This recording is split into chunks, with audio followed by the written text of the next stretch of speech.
Hello, everybody, and welcome back to April's Messy Kitchen.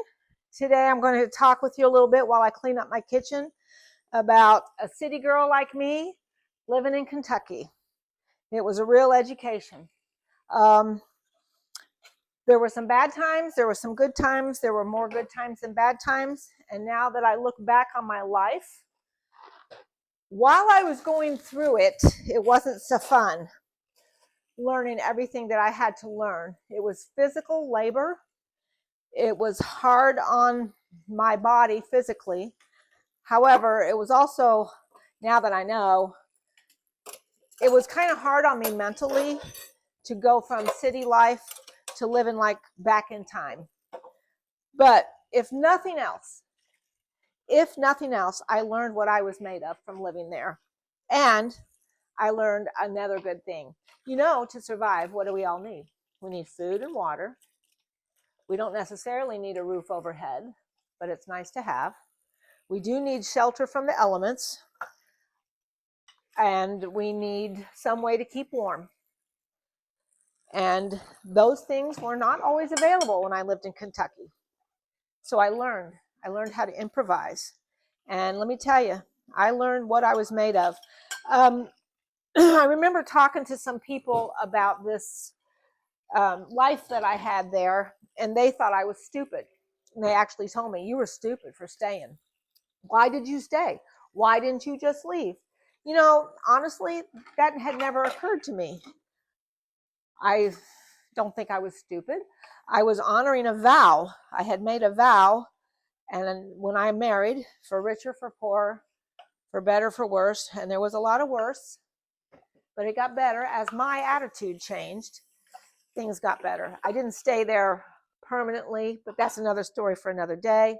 I did live there for 15 years, however, and I want to talk to you about what I learned about feeding a family on very, very little. And I can still do this because once you learn that, it's a learned skill that you never forget. If you find yourself in a situation where you don't have a lot of money, you don't have to have a lot of money to feed yourself or a family. There are just a couple things that you need. You need protein. So we ate a lot of beans, pinto beans. We called them soup beans. We didn't buy them in these little tiny bags. We bought them in great big huge bags like that sack of sugar back there. Great big bags of beans. So as long as you had beans, which is a source of protein, and taters, which is your carbohydrates. We actually grew our taters, as you know. I told you all about that. And that was an education, trying to hoe those potatoes and get them plowed up with the plow stock. Anyway, beans and taters. And then, if we were lucky and had enough money in the month, we'd have macaronis and tomatoes. We'd have macaronis and tomatoes, beans and taters. This is a vegetable, and we had a complex carbohydrate. So we had our protein, we had our carbohydrate, complex carbohydrate, and vegetables. We also, of course, had all kinds of fresh vegetables out of our garden. And we also made cornbread. Now, when I made my cornbread, I used yellow meal. I didn't use like Jiffy cornmeal mix and all that. I had an iron skillet. I had lard. I put a dollop of lard into the iron skillet and let that melt in the oven. And while it was melting, mix up your cornbread. Every time I start talking about this, that dialect from Eastern Kentucky, Appalachia, comes right through.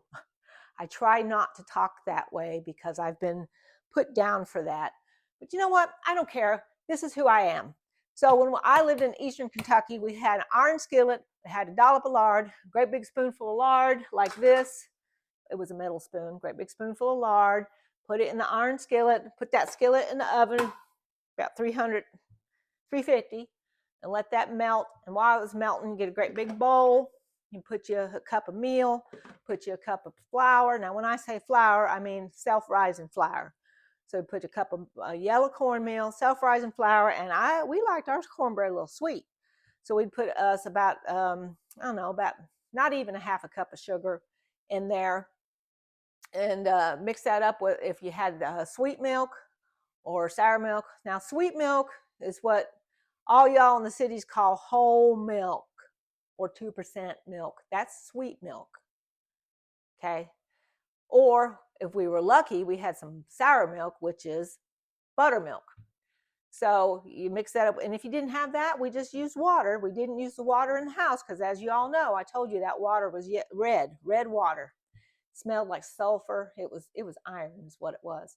So we'd have that 25-pound bucket full of water in the floor of the kitchen, and we'd dip us out some water. We'd mix up our cornbread, and then we would take out that iron skillet. I've got iron stuff. This is not the cast iron, but this is still iron. I would never make cornbread in this. I would make it in my iron skillet. Anyway, we'd mix all that up and we'd pour that into that iron skillet, and it would sizzle. And you'd stick that in the oven and you let that cook. So for supper, we'd have a great big huge kettle. It was a great big huge kettle of soup beans. First of all, you never use soup beans right out of the bag. You have to wash them and you have to pick out the rocks. We would call them rocks. There's little tiny beans in here that aren't really beans. Anyway, you pick out all the stuff that's not good. You wash your beans. You wash your beans real well, and then you let them soak a little bit. Sometimes we let them soak overnight, but if it was in a hurry, I'd put them on in the morning. I would just let them cook on low all day. You just keep water over them, and then it makes the soup. It's called soup beans for a reason. And then you put in salt and a little bit of lard, let them cook on down. And then towards the end, when it was ready to eat supper, not dinner, dinner's lunch. When you was ready to eat supper, you'd cook you up some macaronis, open up a can of tomatoes, and you'd have macaronis and tomatoes. And of course, you'd fry up your taters in another iron skillet, and that's supper. That's a real good supper. And in fact, anytime there was leftover cornbread at night, crumble it up in a bowl, put sweet milk on top of it, put my little children down in front of me with a spoon, and I'd feed them so they would have a full belly when they'd go to bed. So if nothing else, I learned that you can feed a family on very little money, and there was lots of beans left over for days and days and days. And if that's all you had and you didn't have anything else to eat, you would just make more and more of it and put it all in one kettle, and then you just keep eating on it. Now, when you have 5 children to feed, because I had 4 of my own and had 2 stepchildren, 6 children, plus a man that has worked in the logwoods all day, you need some good stick to your ribs food, and that's what I cooked. That's what we had to eat. If we were really lucky, we'd have some bacon and with a big line of fat on it, and we'd cook that and save back that fat and put it in a jar, because you all know I save my bacon grease to put in the green beans.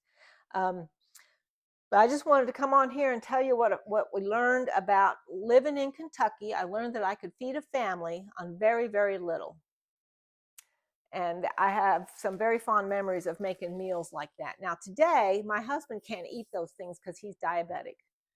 And my Aunt Norma would probably love to have that, but she can't have beans. There's nutritional things that they have to follow, my dad and my Aunt Norma. So I don't get to make those things much anymore. If I ever wanted them, I don't know that I would go to the bother of cooking this for myself, because now you can buy fully cooked beans like that in a can. Somehow I don't think it would taste the same. So thank you for coming and listening to me talk about how to cook a good stick to your ribs dinner that I used to make all the time for my family when we lived in Kentucky, and it cost very little. And until next time, have a great day. See you next time. Bye.